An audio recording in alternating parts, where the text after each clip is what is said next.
창의적 체험활동 진로 시간입니다. 20번째고요. 자, 계속 미래탐구에 대해서 우리 공부하고 있습니다. 오늘 주제는 맞춤형 아기가 나오는 영화 이야기 해보겠습니다. 가타카, 보신 친구들도 있겠죠. 오늘의 수업을 통해서 맞춤형 아기가 나오는 영화인 가타카에서 제기되는 문제를 비판적으로 분석해서 여러분의 입장을 글로 써보겠습니다. 자, 영화 가타카의 한 장면입니다. 운명을 결정할 유전자는 없는 법, 이렇게 되어 있는데, 이 가타카라는 이 영화 제목은 아데닌, 구아닌, 시토신, 티민, 우리 생명과학 수업을 들은 학생들, 혹은 기본적으로, 중학교 수준에서 이제 나오지 않나요? 아니면 고등학교 1학년 수준에도 과학 시간에 공통적으로 배웠을 겁니다. 그 DNA가 이제 이중 나선이잖아요. 이렇게 이중 나선이고 여기에 염기가 이렇게 있는데 여기서 A, 아데닌 A, A는 꼭 이제 구아닌하고 연결이 되죠. 여긴 G, 여긴 시토신이면 여기 티민, 이런 겁니다. 이렇게 쌍이 이렇게 연결되는데 그것에서 이제 따온 거죠. 그래서 사람 몸 DNA 염기쌍들을 이제 조합한 것으로서 영화에서는 그 우주항공회사 이름으로 나옵니다. 가타카죠. 제일 먼저 영화 첫 장에 이제 나옵니다. 이런 얘기 나오죠. 성경 구절이 나옵니다. 하느님이 행하신 일을 보라. 하느님이 굽게 하신 것을 누가 능히 곧게 하겠느냐. 전도서 7장 13절에 나오네요. 이제 생명에 대해서는 이 생명은 이제 누가 만드냐? 이제 하나님이 만드시는 거죠. 하나님이 만드시는 건데 하나님이 이제 굳게 만든 것을 우리 인간들이 곧게 할 수 있겠느냐? 다르게 이제 펼 수 있겠느냐? 이건 문제가 있지 않냐? 이런 메시지를 상징적으로 드러내지 않는가 생각합니다. 다음에 이런 말도 있어요. 우리가 자연을 함부로 바꾸려 하지만 원래 이제 생명체라는 것은 38억 년 전부터 시작해서 이제 생명이 이제 진화해 오잖아요. 이렇게 아주 긴 기간 동안 진화해 왔습니다. 이런 자연의 역사를 생명의 역사를 우리가 함부로 바꿀 수 있느냐? 만약에 바꾸려 한다면 자연도 우리를 바꾸려 할 것이다. 경고성이죠. 야, 장난치지 마라. 이런 것. 근데 이제 영화에서는 이렇게 장난치는 이야기 납니다. 이 형제가 이제 주인공으로 나오는 거죠. 자, 거기에 보면 형의 이제 이름이 이제 빈센트입니다. 빈센트의 유전자 분석을 해봤더니 신경정신병 가능성이 60%, 조울증 가능성이 42%, 집중력 상실증 가능성이 89%. 이거 좀 높네요. 심장 장애 가능성, 큰일 나겠습니다. 99%니까. 그래서 일찍 사망할 가능성이 있고, 수명은 약 30.2년이다. 이렇게.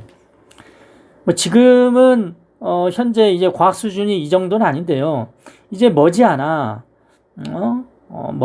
언제인지 모르겠습니다만은, 한 10년이나 20년 이내에 충분히 이렇게, 유전자를 분석할 수 있으리라 믿습니다. 태어난 아이들.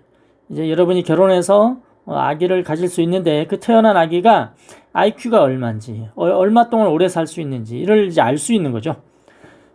원래는 미래는 알 수 없는데 이제 유전자 이 과학 수준이 이제 발달하다 보니까 이 정도까지 될 날이 멀지 않았습니다. 영화에서는 된 상황, 미래 상황을 예상해서 만든 거니까. 자, 이렇게 해서 이제 빈센트의 부모가 괴로워하죠. 그래서 이제 빈센트의 동생은 이제 맞춤형 아기로 해서 아기를 낳습니다. 그래서 형제 간에 이렇게 서로 막 싸우기도 하고 경쟁하기도 하고 합니다. 한 아이는 신이 만든 거죠. 하나님이 만들었습니다. 신이 만들었고 빈센트는 신이 만들었고요. 다음 동생은 인간이 만든 거죠. 인간의 기술, 유전자 기술이 만든 거죠. 두 이야기를 하는 겁니다. 자, 영화 속에 그려진 미래 세계에는 인간의 모든 유전자를 알게 되어 피 한 방울, 피부 한 조각, 오줌, 머리카락, 침 등으로 인간의 특성을 분석할 수 있습니다. 자, 이렇게 해서 분석이 된다는 얘기죠. 그 사회에서는 인공수정을 통해 아이를 낳는데 부모가 가진 모든 결점을 없애고 가장 우수한 유전자만을 가진 완벽한 아이를 만든다. 얘가 이제 맞춤형 아기 아닙니까? 이 아이들은 엘리트로 키워져서 사회의 모든 중요한 일을 담당하게 된다. 그러나 그 사회에서도 남녀가 자연의 섭리에 따라 사랑을 하고 그 결과로 잉태되어 태어나는 아이들이 있다. 자, 이것은 바로 누굽니까? 이제 빈센트가 그렇게 태어난 거죠. 뭐 이건 빈센트만이 아니고 지금 현재 전 세계 지구인들은 다 이런 식으로 해서 태어나는 거죠. 이런 아이들은 열등한 형질을 가질 수밖에 없다. 미래 사회에서 그들은 사회 부적격자로 낙인찍히고 만다. 지금은 이게 뭐 이렇게 태어나는 게 자연스럽고요, 당연하다고 생각하고 하는데 우리처럼 태어나면 이제 앞으로는 낙인찍힌다 이거죠. 쟤네들은 사회에서 살아가기에 적격하지 않다. 뭐 이렇게. 이게 이 영화에서 보여주는 겁니다. 자, 그러면 두 개의 질문 해봅시다. 첫 번째, 여러분도 주인공 빈센트 같은 유전자 분석이 나온다면 어떻게 살 것이냐? 우리 이제 공부할 때 특히 이제 IQ 얘기를 하잖아요. 뭐 IQ가 이제 평균이 100인데 어떤 애들은 80이 있을 수 있고 어떤 애들은 140일 수가 있겠죠. 그런 겁니다. IQ가 80 혹은 70 뭐 이렇게 나오면 어떻게 할 거냐. 여기서는 유전자 분석은 IQ만 갖는 게 아니고 이제 건강과 관련된 것들이지 영화에서 많이 나오잖아요. 너는 이제 10년밖에 못 산다.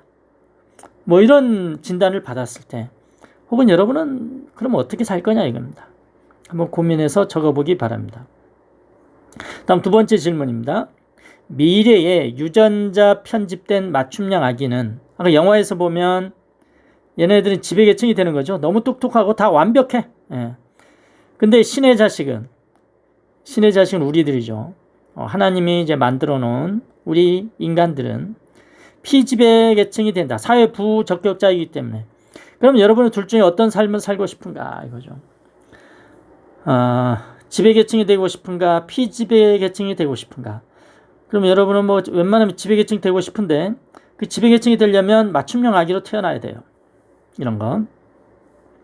여러분은 맞춤형 아기로 완벽하게 이렇게 지배계층으로 살고 싶은가요? 아니면은 그냥 평범하게 신의 자식으로 태어나서 미래 사회에서 어떤 피지배계층이 돼서 살고 싶은가요? 고민을 해보는 거죠. 그러면 뭐 지배계층, 맞춤형 아기, 완벽 이게 더 좋을 것 같은데 영화에서는 좀 다르게 이제 해석을 하죠. 이 지배계층이 불행하게 살아요. 영화에 보면 나옵니다. 너무 자세히 얘기하면 스포일러라서. 걔가 이제 우수한 유전자를 가지고 있었어요. 근데 이제 완벽해요. 너무 완벽하다 보니까 얘네들끼리는 완벽해야 한다는 부담감에 실패자로 살아갑니다. 제롬이라는 애죠. 빈센트가 얘한테 뭔가 이제 얻어갖고 이렇게 노력을 하죠. 다음에 피지배계층이 행복한 삶을 사는 경우가 있어요. 이 주인공 빈센트는 그냥 신의 자식입니다. 우수한 유전자를 타고나지 못했어요. 그러나 노력으로 뭔가 할 수 있다는 것을 보여줬죠. 그래서 동생하고 이제 수용해갖고 마지막에 이깁니다. 자, 그런 걸 통해서 봤을 때, 자, 지배계층이라고 해서 다 행복한 게 아니에요. 불행한 삶을 사는 경우가 있다 이겁니다. 그리고 피지배계층이라고 해서 다 불행한 거 아니야. 행복하게 사는 경우가 있다 이거예요.